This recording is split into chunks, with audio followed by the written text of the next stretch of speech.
Hi, my name is John Petrucci. Welcome to my video. I'm going to be discussing and demonstrating various concepts, ideas, and approaches that have helped develop my style and sound. And hopefully you'll walk away with some insight on practicing and songwriting and developing your overall skills as a player. But before we start, let's make sure we're in tune. Here is my open A string.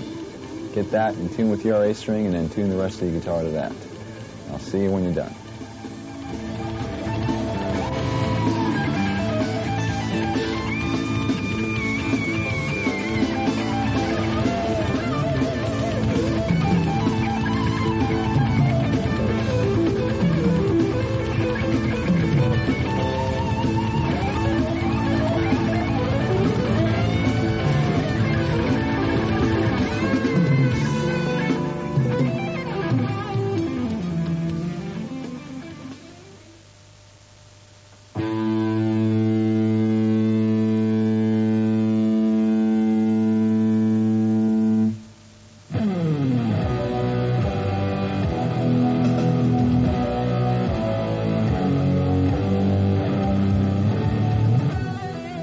Okay, I'd like to begin with some warm-up exercises, and we're going to start with a couple that don't involve the guitar at all. So put your guitar aside for a second. And what we're going to do here is we're going to stretch the muscles that basically are involved when you're playing guitar. And I really think this is essential to having a productive practice session or gig. And it's also essential to not hurting yourself and cramping up. And it's very similar to what an athlete would do before they went in to play a game or do some exercising. Okay, the first one begins with stretching the back and shoulders and arms. And guitar players tend to slouch when we practice, so these are really important. I'm going to start with stretching your arm across your chest. Ooh, my arm just cracked, and yours might also. But you can feel it basically right through your back and your shoulder and your arm. And you should hold these stretches for about 10 seconds each. And then do the same thing with the other arm. Then after that, you can pull your elbow up over your head like this. And you can feel that stretch right through here and in through your back. And then once you do that, you can repeat these exercises as many times as possible. You can move on to your wrists. And we're going to start with stretching this part of the wrist by pulling your hand gently towards you. Don't pull too hard. You don't want to hurt yourself. Just feel it sort of warmly burn through here. Hold that for 10 seconds. And then do the opposite this way, and you can feel that burn through here. Don't pull too hard and don't crack your knuckles. You're just trying to stretch the wrist. The last stretch is your thumb, and what you're going to do is gently pull your thumb towards your arm this way, and you can feel the muscle stretch throughout here. And then repeat the same procedure with the other hand, and you can do this as many times as you feel necessary. You should hold each stretch once again for 10 seconds each. Now let's move on to massages. Okay, basically, when we massage the muscle, we're stimulating blood flow, and this type of thing you can do in between exercises or during a practice session. I even do this during a gig. So let me show you the areas that might be sore or cramped up. Basically, it starts with your shoulder muscles, the front of your shoulder, up in here, and use a pretty strong amount of pressure. You can use either your thumb or the heel of your hand or your fingertips. And then the outside of your forearm, this tends to cramp up a lot. And then your hand, and once again you can use your thumb, and you can massage through your palm by using pretty strong pressure. And you can also individually do your fingers like this, going all the way to the tips. And this is great, once again, in between exercises. It really helps to keep your hands limber and loose. And there are other simple things you can do, by just like rubbing one hand with the next and whatnot. And these type of exercises between the stretching and massaging should get you prepared to actually play the instrument. And the great thing about these is that you don't have to be playing. This could be as you're walking into a session, or if you have a couple of minutes before you go on stage or whatever. And it should help you have a more productive practice or gig and also prevent injury, which is very important.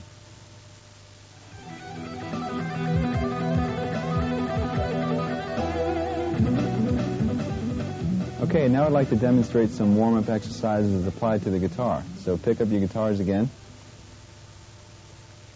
And basically what I'm going to show you is a few exercises concentrating on the stretching and independence of the left hand, and a few exercises concentrating on the freedom and accuracy of the right hand, and then we'll combine the two. Remember, the goal here is not to develop mega speed, but really just to warm up your hands and get them comfortable so later on we can accomplish some bigger tasks. So first let's work on the first left hand exercise.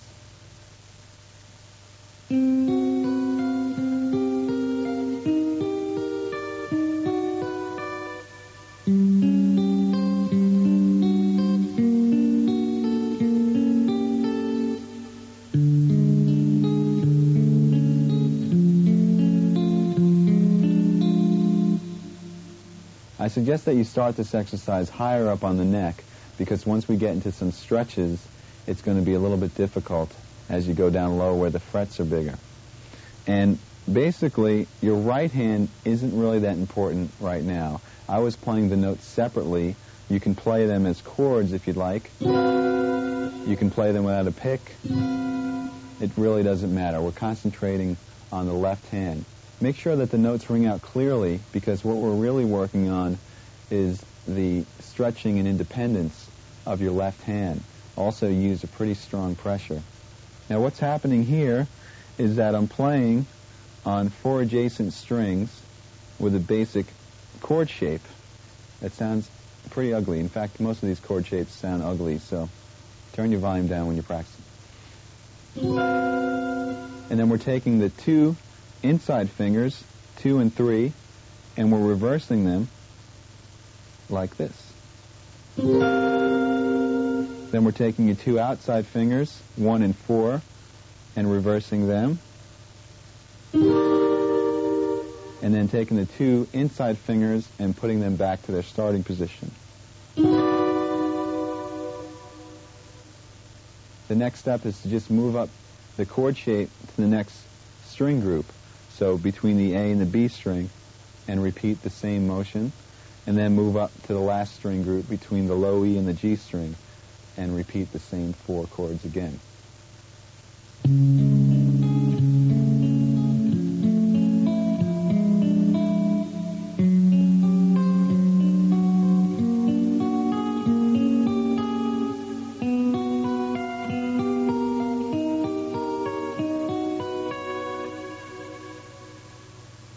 Okay, what I just played is the continuation of the first warm-up exercise.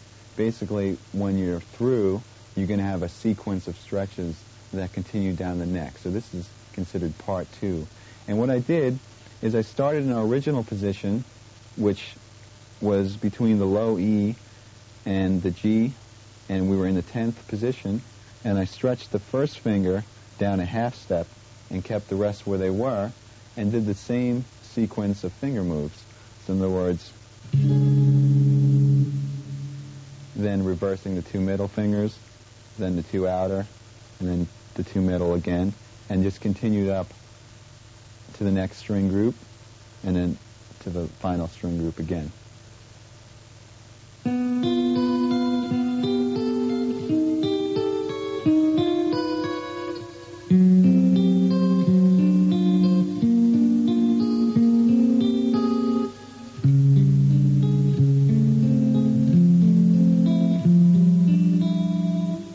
All right, that was part 3 of the exercise. And at the end of part 2, we ended up with this position between the first string groups. Now what you're going to do is put your fingers back in order, and while leaving your 3rd and 4th where they are, stretch your 2nd down a half step. So we have this shape, and once again continue with the moves all the way up the string groups. Now for the final part.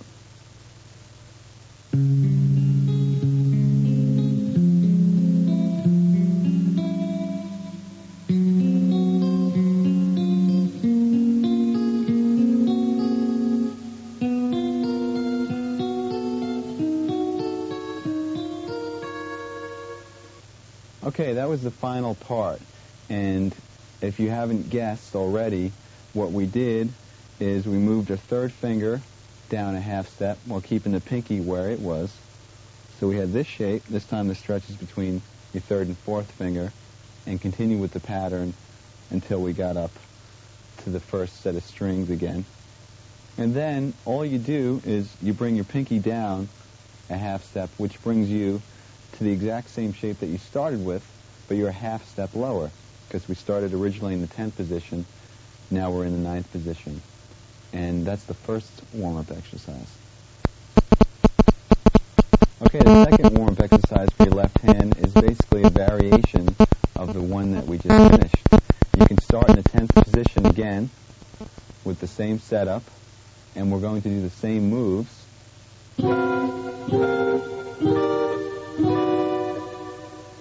Except this time, we're going to do some different stretches with the left hand. And by the way, you don't have to arpeggiate the notes. You can just strum the chords if you'd like.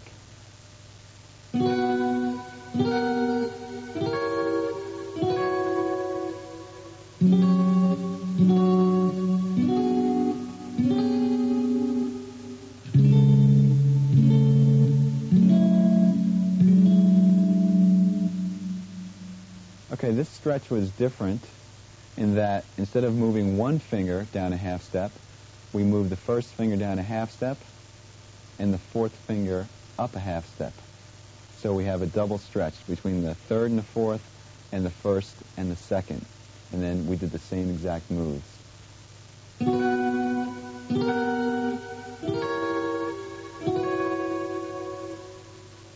Okay, now we'll do the final variation on this exercise, and this involves yet a larger stretch. Here's how it goes.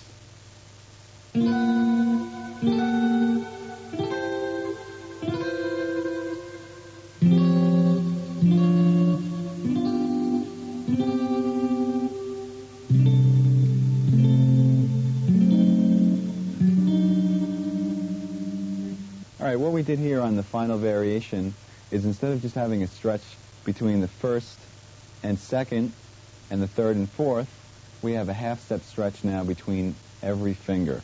So you do that by moving your first finger down yet another half-step, and then your second finger down a half-step as well.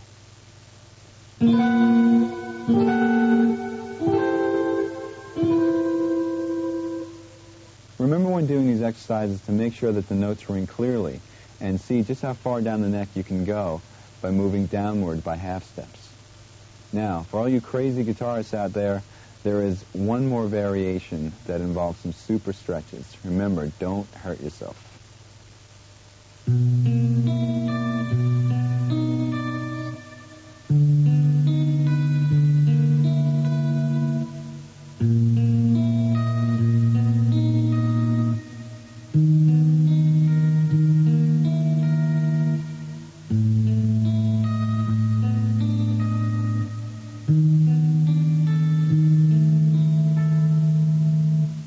As you can see, I started out in a lower position, which made the final stretch a lot more difficult.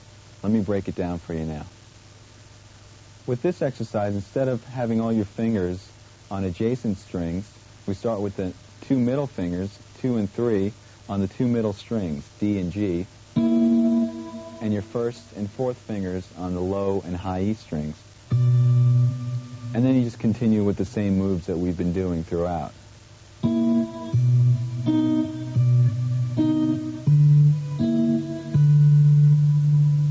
The moves from here should look familiar.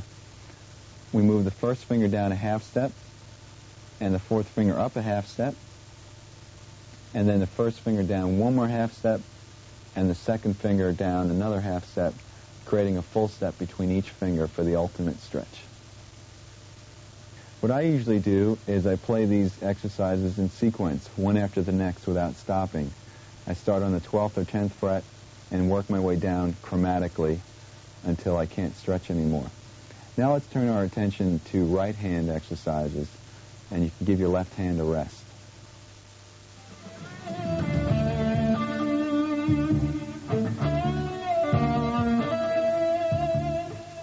The next exercise concentrates on the flow and precision of the right hand and has many variations. So let me demonstrate it in its basic form.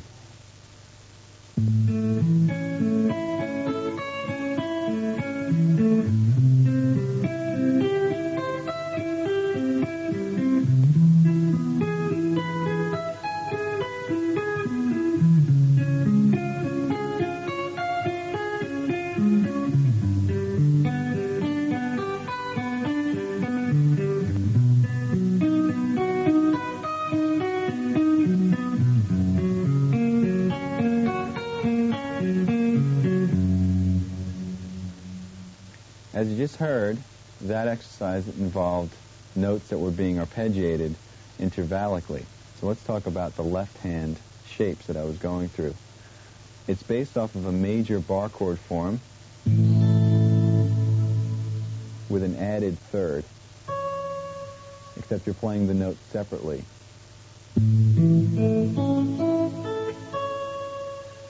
And then we just sort of intervallically disperse those notes. Now that bar chord is moved up through a progression that doesn't make too much sense, but at least makes the exercise a little bit more interesting. It goes A major, C major,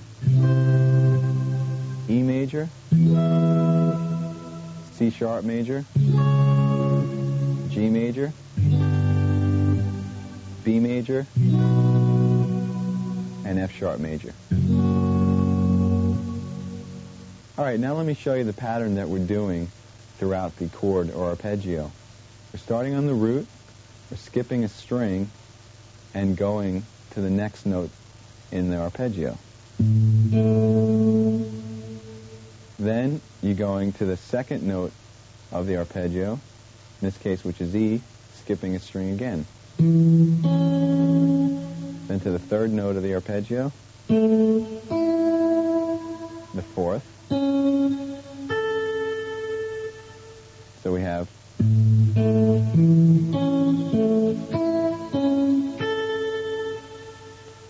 remember to pick down, up, down, up, down, up, down, up.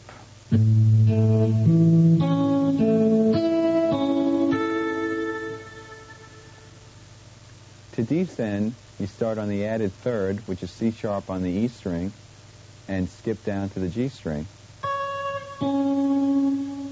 Then up to the B, and skip down to the D.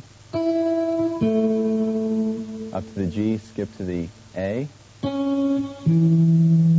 Up to the D string, and skip to the E.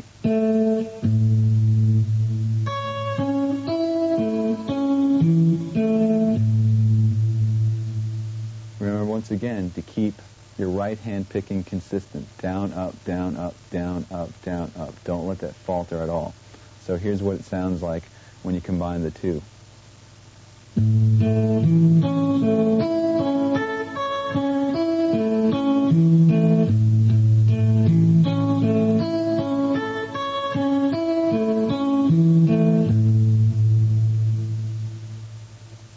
And then from there, just go through the sequence of chords that I outlined earlier, and you have the entire exercise. Okay, now that you know the initial exercise, all the variations involve the right hand, and we're going to concentrate on our picking. First of all, instead of starting with a downstroke and using down, up, down, up, down, up, do the same exercise starting on an upstroke and consistently playing up, down, throughout the entire exercise. That's going to look like this.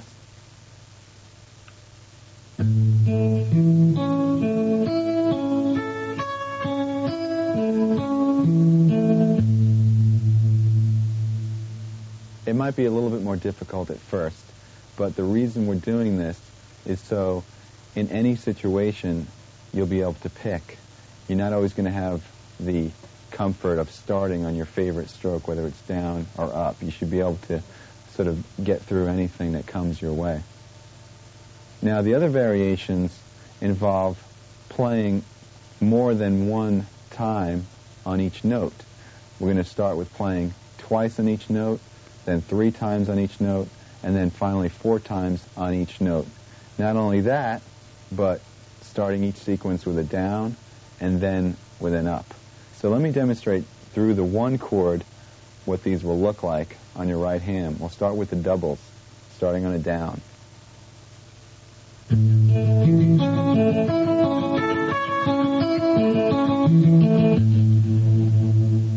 Then double starting with an up.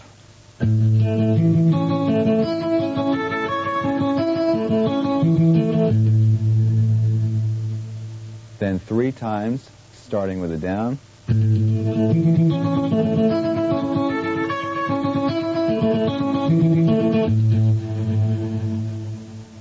3 times starting with an up.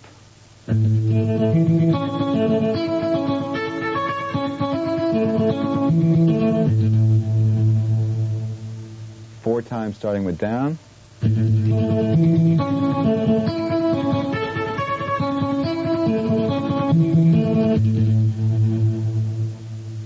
And finally 4 times starting with an up stroke.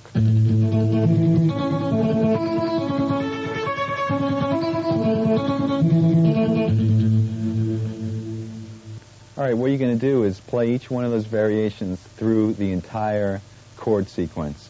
Just remember to keep the notes very even, and also to keep that consistent alternate picking, especially when you're playing triplets, going from one string to the next, because there's an odd amount of notes per string.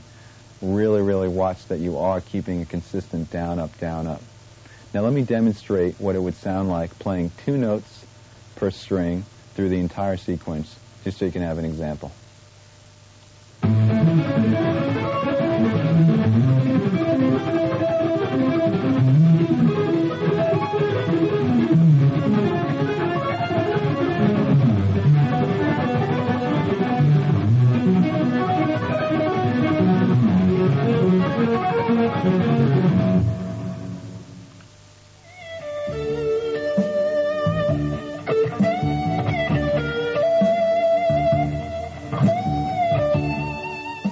I basically have technique broken down into 4 categories. 1 is scalar or linear examples. 2 is arpeggiated examples. 3 is left hand or legato playing. And 4 is sweep picking.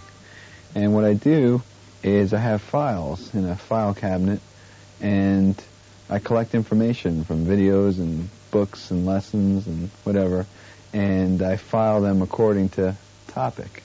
If it's an arpeggio thing that I learned from a magazine, I rip it out and stick it into the arpeggio section. And then when it comes time to practice, instead of saying, oh, there's millions of things, how am I going to practice all this stuff? Basically, I make a master list of what's in all those files. And that list changes from day to day. You constantly add to it. And you sit down and you basically customize a practice session. So let's say you have about 2 hours to practice.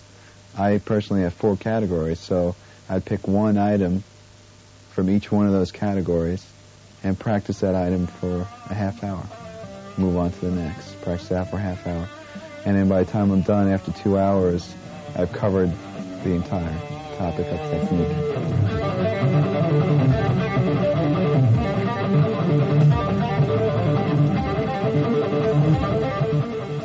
Okay, now that we concentrated on the left hand and the right hand individually, let me show you a few exercises that are equally effective for both hands.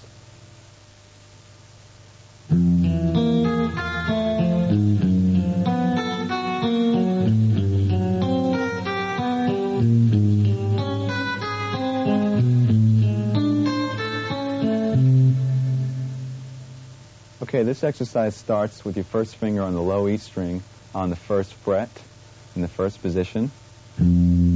Skips over the A string, goes with your second finger on the D string on the note E, and then your third finger on the G string on the note B flat, and your fourth finger on the high E string on the note A flat.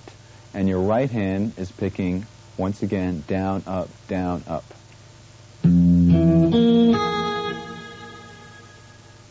Now the next step is to simply flip your hand, sort of like a mirror image. So your first finger is now on the high E, and your fourth finger is on the low E, and start from the high E and go down to low E with the picking, down, up, down, up. And combine the two.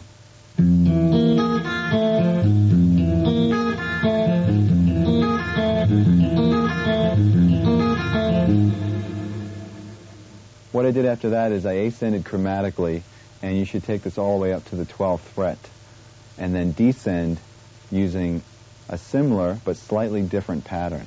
Here's how it goes.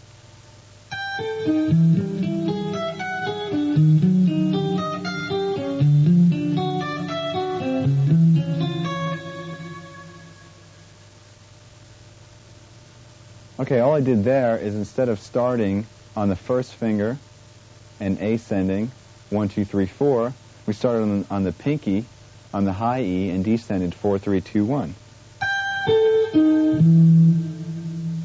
Once again picking alternately, and then we reversed that image like a mirror and started on the fourth finger once again on the low E.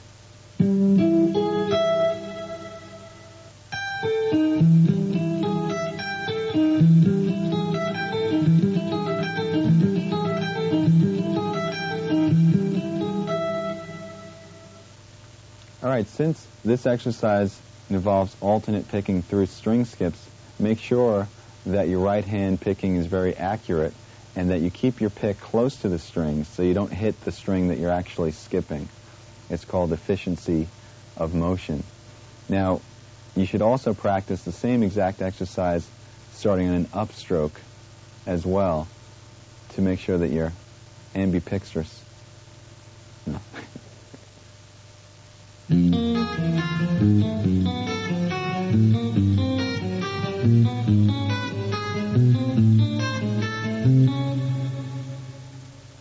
That was a slight variation on the exercise that we just did.